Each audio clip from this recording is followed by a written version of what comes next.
ಯಾರು ನಿಮಗಿಂತ ಉತ್ತಮವಾಗಿ ಅಥವಾ ಕಳಪೆಯಾಗಿ ಇದ್ದಾರೆ ಅಂತ ನೋಡಬೇಡಿ.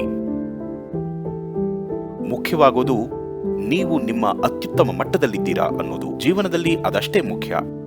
ನಿಮಗಿಂತ ಯಾರು ಉತ್ತಮವಾಗಿದ್ದಾರೆ, ಯಾರು ಕಳಪೆಯಾಗಿದ್ದಾರೆ ಅಂತ ನೋಡಿದ ಕೂಡಲೇ ನಿಮ್ಮ ಮನಸ್ಸು ಒಂದು ರೀತಿಲಿ ರೋಗಗ್ರಸ್ತವಾಗುತ್ತೆ.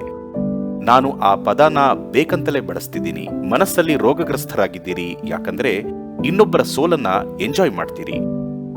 ನಿಮ್ ಹತ್ರ ಇರೋದು ಯಾರ ಹತ್ರನೂ ಇಲ್ಲ, ನಿಮಗೆ ಸಾಧ್ಯವಾಗೋದು ಯಾರಿಗೂ ಸಾಧ್ಯವಾಗಲ್ಲ. ನೀವು ಅದನ್ನ ಎಂಜಾಯ್ ಮಾಡ್ತೀರಿ. ಅದನ್ನ ರೋಗ ಅಂತಾರೆ. ಅದನ್ನ ಸಂತೋಷ ಅಂತ ಅಪಾರ್ಥ ಮಾಡ್ಕೋಬೇಡಿ.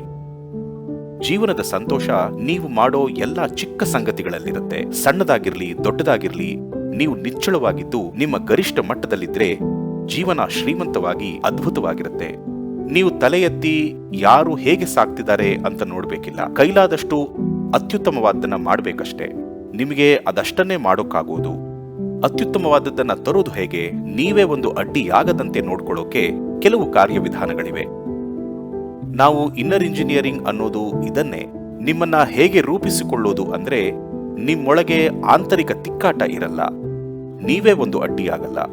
ಹೊರಗೆ ಸಾವಿರಾರು ಅಡ್ಡಿಗಳಿರುತ್ತವೆ.